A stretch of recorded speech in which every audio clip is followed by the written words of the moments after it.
नमस्कार दोस्तों, welcome to our YouTube channel Shraddha story. 12 कहानियाँ अकबर और बीरबल की मजेदार। पहली कहानी है बीरबल की बुद्धिमानी। शाम हो गई थी, सारे दरबारी थक गए थे। बादशाह के चेहरे पर भी थकावट दिखाई दे रही थी। दरबार बर्खास्त करने की तैयारी हो रही थी। तभी एक सिपाही ने प्रवेश किया। क्या बात है अमीर? बादशाह ने पूछा। जहांपना, दक्षिण भारत से एक पंडित आपसे और बीरबल से मिलना चाहते हैं, सिपाही बोला। मगर क्यों? अकबर ने पूछा। जहांपना, उन्होंने आपकी बुद्धिमत्ता और बीरबल की सूझबूझ के बारे में काफी सुना है, इसलिए वह आपसे मिलने चाहते हैं, सिपाही ने निवेदन किया। तो फिर विद्वान पंडित को निराश करना उचित नहीं है। उन्हें आदर के साथ अंदर ले आओ, अमीर, बादशाह ने आदेश दिया। इसके बाद उन्होंने बीरबल से कहा, हम बहुत थक गए हैं बीरबल, इन पंडित जी से जरा जल्दी निपटाना। तभी सिपाही पंडित जी को लेकर अंदर आ गए। अकबर तथा बीरबल ने पंडित जी का स्वागत किया। पंडित जी उनकी उदारता देखकर गदगद हो रहे थे। अकबर बोले, पंडित जी, आप बीरबल जी को प्रश्न पूछिए। पंडित जी ने ध्यान से बीरबल को देखा और पूछा, बीरबल, तुम 100 सरल प्रश्नों के उत्तर देना पसंद करोगे या एक कठिन प्रश्न का? बीरबल ने विनम्रता के साथ कहा, पंडित जी, 100 सवाल सुनने का समय बादशाह के पास कहाँ है? आप मुझसे एक कठिन प्रश्न है, पूछिए। तो कठिन तो ठीक है, तुम बताओ कि पहले मुर्गी पैदा हुई या अंडा? पंडित जी ने पूछा। बीरबल ने एक शब्द का उत्तर दिया, मुर्गी। पंडित चौंके। उन्होंने एक और सवाल किया, तुम यह कैसे कह सकते हो बीरबल? माफ कीजिएगा पंडित जी, आप यह दूसरा प्रश्न पूछ रहे हैं, बीरबल ने पंडित जी से कहा। बीरबल के कथन से पंडित मुग्ध हो गए। उन्होंने कहा, मैंने बीरबल की जितनी प्रशंसा सुनी थी, उन्हें उससे ज्यादा ही बुद्धिमान पाया है। कहानी दूसरी, बीरबल की स्वर्ग यात्रा।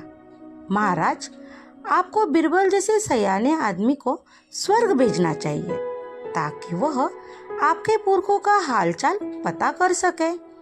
राजा को भी उपाय ऊंचा लगा। नाई ने भेजने के उपाय की बात बता दी। दरबार में उन्होंने सबके सामने बीरबल को स्वर्ग भेजने की बात कही। उन्होंने घोषणा की, बीरबल को एक चिता पर बैठाकर आग लगा दी जाएगी, उसी धुएं के साथ वह स्वर्ग पहुंच जाएगा। बीरबल यह सुनकर चौंक गया, पर उसने एक शब्द भी नहीं कहा। उसने चुपचाप उस स्थान से अपने घर तक एक सुरंग खोद ली, जहाँ उसकी चिता तैयार की जानी थी। तयशुदा दिन पर वह चिता पर बैठ गया।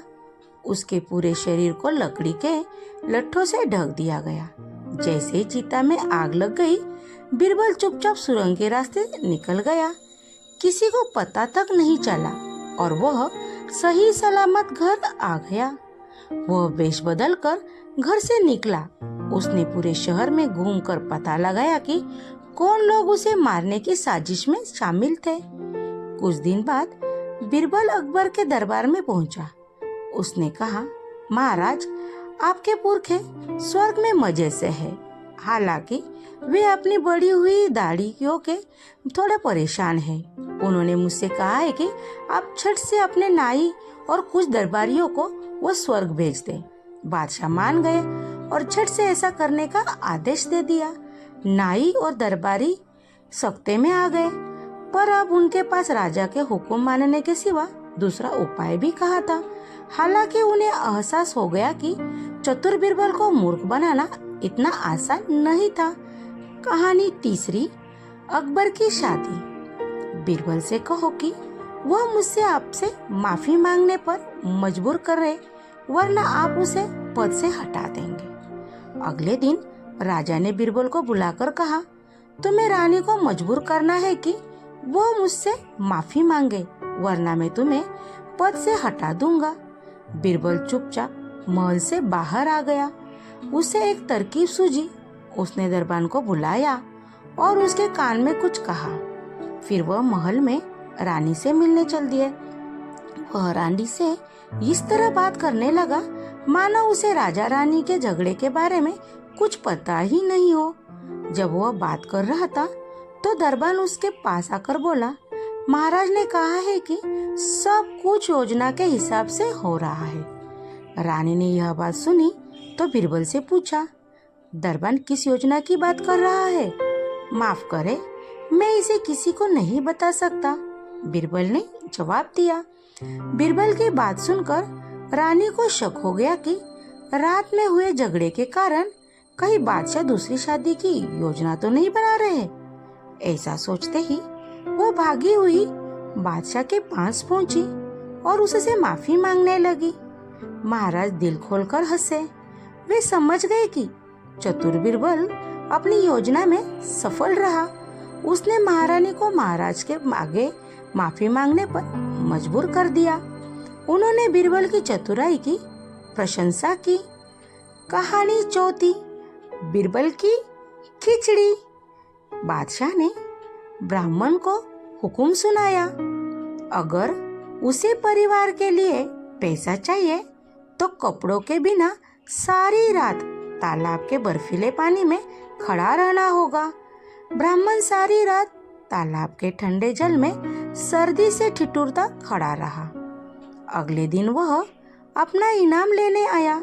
बादशाह ने पूछा, पहले बताओ सारी रात इतने बर्फीले पानी में कैसे खड़े रहे? भोले ब्राह्मण ने कहा, मैं आपके महल में जलते हुए दिए को देखता रहा।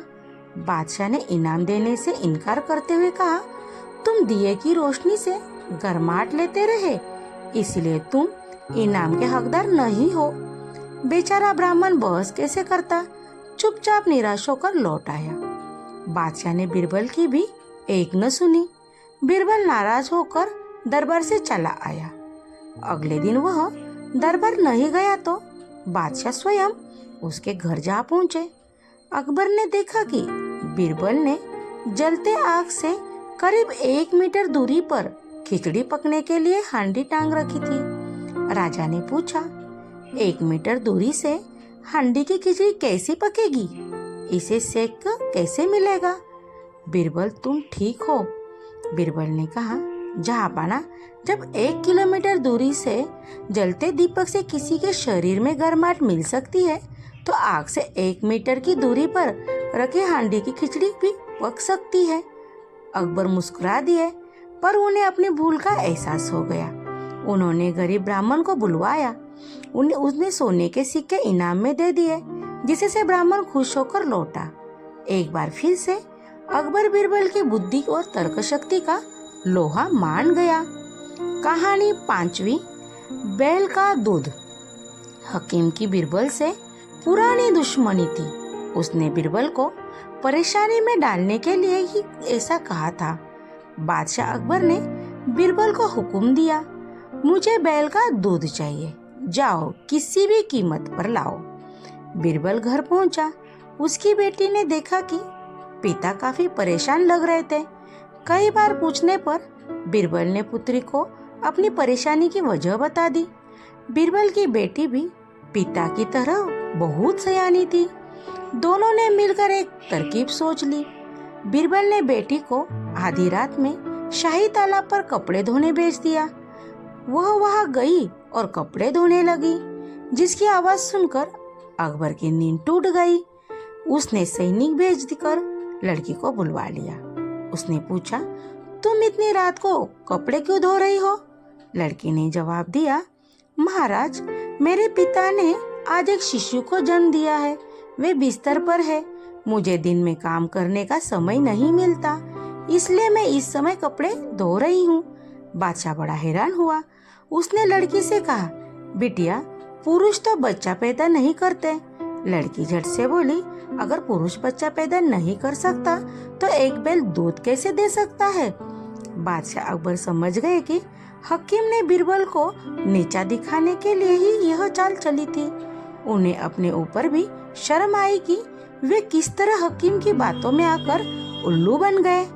हकीम को अपने इस बर्ताव के लिए सजा दी गई। अकबर ने बीरबल की चतुराई की प्रशंसा की। कहानी छठी, कुएं का पानी। एक किसान बहुत परेशान था। उसे अपने खेतों को सींचने के लिए पानी की जरूरत थी। इसलिए वह कई दिनों से अपनी जमीन के आसपास किसी कुएं की तलाश कर रहा था। इसी तलाश में वह घूम ही रहा था कि अचानक उसे एक कुआं दिखा। यह कुआं उसके खेतों से बहुत नजदीक था, इसलिए किसान बहुत खुश हुआ। उसने सोचा कि अब उसकी परेशानी खत्म हो गई। यह सोचकर वह खुशी खुशी घर चला गया। अगले दिन वह पानी लेने कुएं पर पहुंचा। जैसे ही उसने कुएं के नजदीक रखी बाल्टी को कुएं में डाली, वह एक आदमी आ धमका। वह किसान से बोला, यह कुआं मेरा है, तुम इससे पानी नहीं ले सकते। अगर तुम इस कुएं से पानी लेना चाहते हो तो तुम्हें इस कुएं की खरीदना होगा। यह सुनकर किसान कुछ रुक गया और फिर मन ही मन सोचने लगा कि अगर मैं इस कुएं की खरीद लूं तो मुझे कभी पानी की कमी नहीं होगी और न ही मुझे पानी के लिए इधर उधर भटकना पड़ेगा। फिर क्या था, दोनों के बीच में एक रकम तय हुई। किसान के पास उतने पैसे तो नहीं थे, लेकिन वह मौका छोड़ना नहीं चाहता था।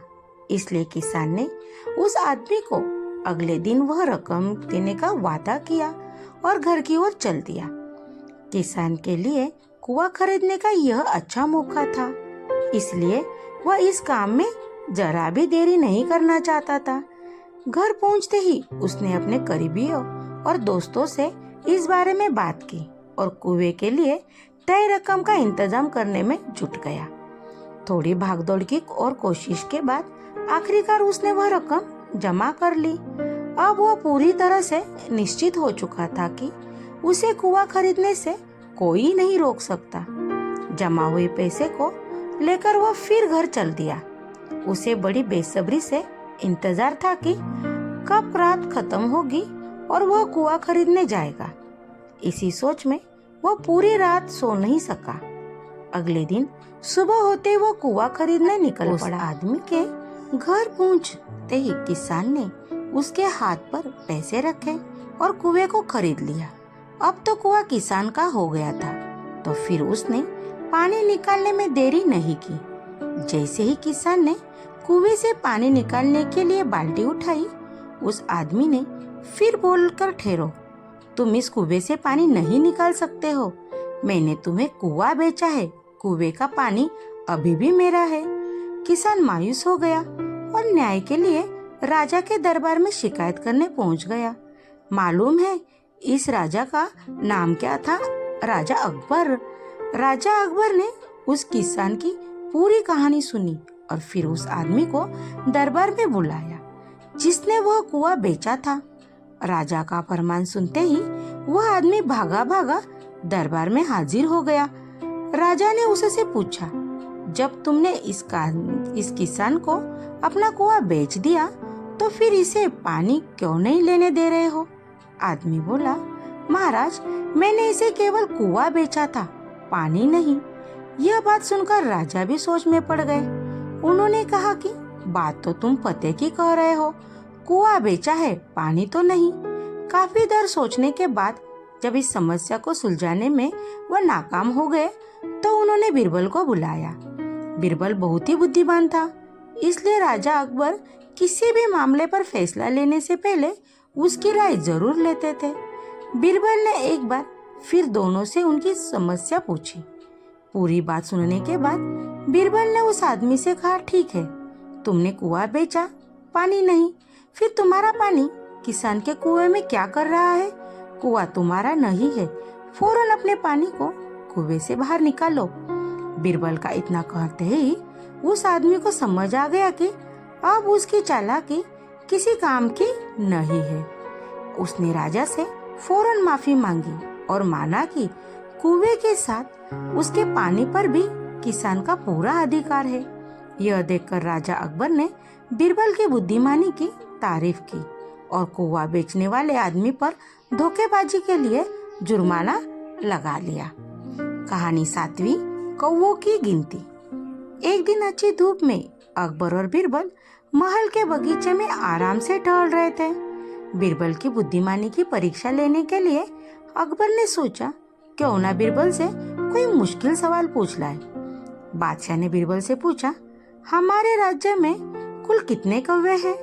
बीरबल राजा ने सवाल किया तो पीछे छिपे मजाक को समझ चुके थे और कुछ ही मिनटों में बीरबल ने जवाब देते हुए कहा, महाराज, हमारे यहाँ 80,971 कौवे हैं।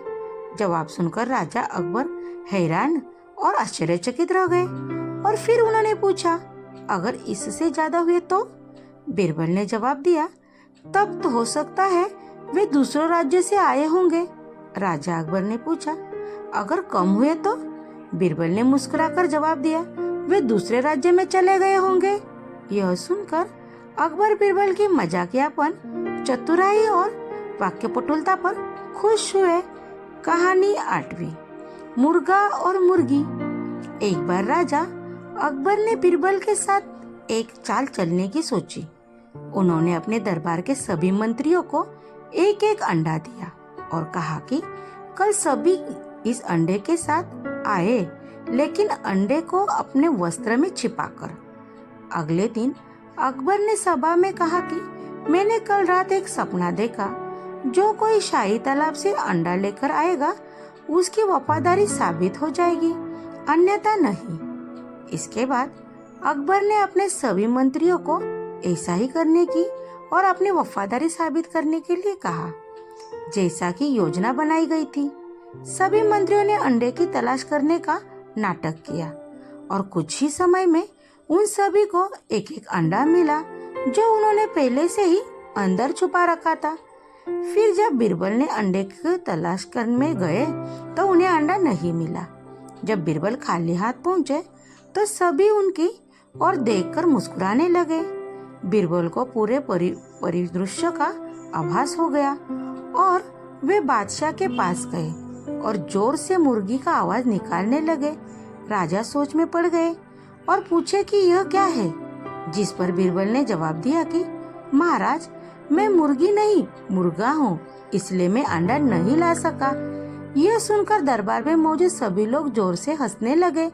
राजा अकबर को एहसास हुआ कि बीरबल को बेवकूफ बनाना इतना आसान नहीं है। कहानी 8वीं, रेत से चीनी। एक बार बादशाह अकबर, बीरबल सभी मंत्रीगण दरबार में बैठे हुए थे। सभा की कार्यवाही चल रही थी। एक एक करके राज्य के लोग अपनी समस्या लेकर दरबार में आ रहे थे। इसी बीच वहाँ एक व्यक्ति दरबार में पहुंचा। उसके हाथ में एक मर्तबान था। सभी उस मर्तबान की ओर देख रहे थे। तभी अकबर ने उस व्यक्ति से पूछा, क्या है इस मर्तबान में? उसने कहा, महाराज, इसमें चीनी और रेत का मिश्रण है। अकबर ने फिर पूछा, किस लिए? अब दरबारी ने कहा, गलती पर माफ हो जाए महाराज, लेकिन मैंने बीरबल की बुद्धिमत्ता के कई किस्से सुने हैं। मैं उनकी परीक्षा लेना चाहता हूँ। मैं ये चाहता हूँ कि बीरबल इस रेत में से बिना पानी का इस्तेमाल किए चीनी का एक एक दाना अलग कर दे। अब सभी हैरान से बीरबल की ओर देख रहे थे। अब अकबर ने बीरबल की ओर देखा और कहा, देख लो बीरबल, अब तुम किस इस व्यक्ति को सामने अपनी बुद्धिमत्ता का परिचय दोगे? बीरबल ने मुस्कुराते हुए कहा, महाराज, हो जाएगा, यह तो मेरे बाएं हाथ का काम है। अब सभी लोग हैरान थे कि बीरबल ऐसा क्या करेगा कि रेत से चीनी अलग अलग हो जाएगी। तभी बीरबल उठे और उस मर्तबान को लेकर महल में मौजूद बगीचे की ओर बढ़ चले। उसके पीछे वह व्यक्ति भी था। अब बीरबल बगीचे में एक आम के पेड़ के नीचे पहुंचे। अब वो मर्तबान में मौजूद रेत और चीनी के मिश्रण को आम के पेड़ के चारों तरफ फैलाने लगे। तभी उस व्यक्ति ने पूछा, अरे यह क्या कर रहे हो? इस पर बीरबल ने कहा, यह आपको कल पता चलेगा। इसके बाद दोनों महल वापस आ गए। अब सभी को कल सुबह का इंतजार था। अगली सुबह जब दरबार लगा तो अकबर और सारे मंत्री उस बगीचे में पहुंचे। साथ में बीरबल और रेत की चीनी का मिश्रण लाने वाला व्यक्ति भी था। सभी आम के पेड़ के पास पहुंच गए। सभी ने देखा कि अब वह सिर्फ रेत पड़ी हुई है। दरअसल रेत से मौजूद चीनी को चींटियों ने निकालकर अपने बिल में इकट्ठा कर लिया था और बची कुची चीनी को भी कुछ चींटियां उठाकर अपने बिल में ले जा रही थी। इस पर उस व्यक्ति ने पूछा, चीनी कहाँ गई? तो बीरबल ने कहा, रेत से चीनी अलग हो गई है। सभी जोर जोर से हंसने लगे। बीरबल की यह चतुराई देखकर अकबर ने उस व्यक्ति से कहा, अगर अब तुम्हें चीनी चाहिए तो तुम्हें चींटियों के बिल में घुसना पड़ेगा। इस पर सभी ने फिर से ठहाका लगाया और बीरबल की तारीफ करने लगे। कहानी 9वीं, जोरू का गुलाम। बादशाह अकबर और बीरबल बातें कर रहे थे। बात मियाँ और बीबी के रिश्ते पर चल रही। बीरबल ने कहा, अधिकतर मर्द जोरू के गुलाम होते हैं और बीवी से डरते हैं। मैं नहीं मानता। बादशाह ने कहा, हुजूर, मैं सिद्ध कर सकता हूँ। बीरबल ने कहा, सिद्ध करो। ठीक है, आप आज ही से आदेश जारी करें कि किसी के भी अपने बीवी से डरने की बात साबित हो जाती है तो उसे मुर्गा दरबार में बीरबल के पास जमा करना होगा। बादशाह ने आदेश जारी कर दिया। कुछ ही दिनों में बीरबल के पास ढेरों मुर्गे जमा हो गए। तब उसने बादशाह से कहा, हुजूर, अब तो इतने मुर्गे जमा हो गए हैं कि आप मुर्गा खान खोल सकते हैं। अतः अपना आदेश वापस ले। आदेश को बादशाह को न जाने क्या मजाक सूझा कि उन्होंने अपना आदेश वापस लेने से इनकार कर दिया। खींचकर बीरबल लौट गया। अगले दिन बीरबल दरबार में आया तो बादशाह अकबर से बोला, हुजूर, विश्वसनीय सूत्रों से पता चला है कि पड़ोसी राजा की पुत्री बेहद खूबसूरत है। आप कहे तो आपसे विवाह का प्रस्ताव भेजो। यह क्या कर रहे हो तुम? कुछ तो सोचो। जनान खाने में पहले ही तो 2 है। अगर उन्होंने सुन लिया तो मेरी खैर नहीं। बादशाह ने कहा, हुजूर, 2 मुर्गे आप भी दे दो। बीरबल ने कहा। बीरबल की बात सुनकर बादशाह झेप गए। उन्होंने तुरंत अपना आदेश वापस ले लिया। मुर्गी पहले आई या अंडा? कहानी 10वीं। एक दिन की बात है। बादशाह अकबर की राजसभा में एक ज्ञानी पंडित आया हुआ था। वो कुछ सवालों के जवाब बादशाह से जानना चाहता था, लेकिन बादशाह के लिए उसके सवाल का जवाब देना मुश्किल हो गया। इसलिए उन्होंने पंडित से सवालों के जवाब देने के लिए बीरबल को आगे कर दिया। बीरबल की चतुराई से सभी वाकिफ थे और सभी को उम्मीद थी कि बीरबल पंडित के हर सवाल का जवाब आसानी से दे सकते हैं। पंडित ने बीरबल से कहा, मैं तुम्हें 2 विकल्प देता हूँ। एक, या तुम मुझसे मेरे 100 सवाल का जवाब दे दो, फिर मेरे एक मुश्किल सवाल का जवाब दो। बीरबल ने सोच विचार करने के बाद कहा कि मैं आपके एक मुश्किल सवाल का जवाब देना चाहता हूँ। फिर पंडित ने बीरबल से पूछा, तो बताओ, मुर्गी पहले आई या अंडा? बीरबल ने तुरंत पंडित को जवाब दिया कि मुर्गी पहले आई। फिर पंडित ने उनसे पूछा कि तुम इतनी आसानी से कैसे बोल सकते हो कि मुर्गी पहले आई? इस पर बीरबल ने पंडित से कहा कि यह आपका दूसरा सवाल है और आपने मुझसे एक सवाल का ही जवाब देना कहा था। ऐसे में पंडित बीरबल के सामने कुछ बोल नहीं पाया और बिना बोले ही दरबार से चला गया।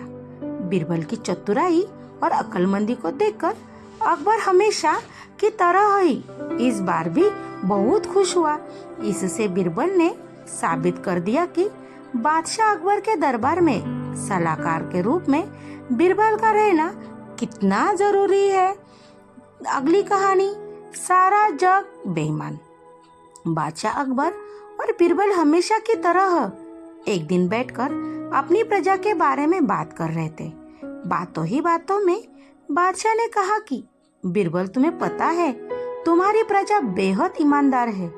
इसका जवाब बीरबल ने ही कहते हुए दिया कि बादशाह सलामत, किसी भी राज्य में लोग पूरी तरह से ईमानदार नहीं होते हैं। सारा जग बेईमान है। बादशाह को बीरबल की यह बात पसंद नहीं आई। उन्होंने पूछा, बीरबल, तुम ये कैसी बात कर रहे हो? बीरबल ने उत्तर दिया कि मैं एकदम सत्य कह रहा हूँ। आप चाहो तो मैं अपनी बात अभी साबित कर सकता हूँ। इतना आत्मविश्वास देखकर बादशाह बोले, ठीक है, जाओ, तुम अपनी बात को सच साबित करके दिखाओ। बादशाह अकबर से इजाजत मिलते ही बीरबल पूरी प्रजा की बेईमानी बाहर लाने के लिए तरकीब सोचने लगे। उनके मन में हुआ कि लोग खुलकर बेईमानी नहीं करते हैं, इसलिए कुछ अलग करना होगा। यह सोचते ही उन्होंने पूरे राज्य में यह ऐलान कर दिया कि बादशाह एक बड़ा सा भोज करना चाह रहे हैं। उसके लिए वो चाहते हैं कि पूरी जनता आपको योगदान दे। बस आप लोगों को ज्यादा कुछ नहीं, 1 लोटा दूध पतीले में डालना होगा। इतनी ही प्रजा की तरफ से काफी है। इस बात का ऐलान करवाने के बाद जगह जगह पर 1-2 बड़े बड़े पतीले रखवा दिए गए। इतना बड़ा पतीला और राज्य की जनसंख्या को ध्यान में रखते हुए उसमें लोगों के शुद्ध दूध डालने के बजाय पानी मिला हुआ दूध डाला। किसी किसी ने तो सिर्फ पानी ही डाल दिया। हर किसी के मन में यही होता था कि सामने वाले ने तो दूध डाल दिया होगा, अगर मैंने पानी डाला तो मिला दिया तो दूध डालना दूंगा तो क्या ही हो जाएगा। शाम तक पतीले में दूध इकट्ठा हो गया। बीरबल अपने साथ बादशाह अकबर और कुछ रसोइया को उन जगहों पर ले गए जहाँ पतीले रखे गए थे। बादशाह ने जिस भी पतीले में देखा तो दूध नहीं, सिर्फ सफेद पानी ही दिखा। रसोइया ने भी कहा कि महाराज, ये दूध नहीं है, ये सारा पानी ही है। इसमें मुश्किल से आधे से 1 लोटा दूध होगा, जिसकी वजह से इसका रंग हल्का सफेद होगा, वरना पानी से ज्यादा कुछ नहीं। इन सारी चीजों को देखकर बादशाह अकबर हैरान हो गए। उनके मन में हुआ कि मैं तो सबको ईमानदार समझता था, लेकिन बीरबल की बात सच निकली। उन्होंने बीरबल को कहा कि तुम ठीक ही कहते थे कि मुझे हकीकत समझ में आ गई है। इतना कहते हुए बादशाह बीरबल और रसोइया के वापस महल आ गए। अगली कहानी है धोखेबाज काजी। नौकर से उस दर्जी को बुलाकर लाने को कहा। नौकर कुछ ही देर में दर्जी को लेकर आ गया। बीरबल ने उससे कुछ पूछा और वापस भेज दिया। अगले दिन बीरबल दरबार पहुंचे और सैनिक से काजी व किसान दोनों को दरबार में लेकर आने का आदेश दिया। कुछ ही देर में सैनिक काजी व किसान को साथ ले आया। इसके बाद बीरबल ने सैनिक से दर्जी को भी बुलाने को लिया कहा। यह सुनते ही काजी के होश उड़ गए। दर्जी के आते ही बीरबल ने उससे पूछा, क्या काजी ने तुम्हें कुछ सिलने के लिए दिया था? तब दर्जी ने कहा, कुछ महीने पहले मैंने इनके सिक्कों वाली थैली को सिया था। इसके बाद जब बीरबल ने जोर देकर काजी से पूछा तो उसने डर के मारे सब कुछ सच सच बता दिया। काजी ने कहा, महाराज, एक साथ इतने सारे सोने के सिक्के देखकर लालची हो गया था, मुझे माफ कर दो। बादशाह अकबर ने काजी को आदेश दिया कि वो किसान को उसके सोने के सिक्के लौटाए और साथ ही काजी को 1 वर्ष कारावास की सजा सुनाई। इसके बाद एक बार फिर बीरबल की बुद्धिमानी की पूरी प्रशंसा की। Thank you. अकबर बीरबल की कहानी आपको कैसी लगी कमेंट बॉक्स में कमेंट करके बताइए। अगर चैनल पे नए हो तो चैनल को सब्सक्राइब कीजिए।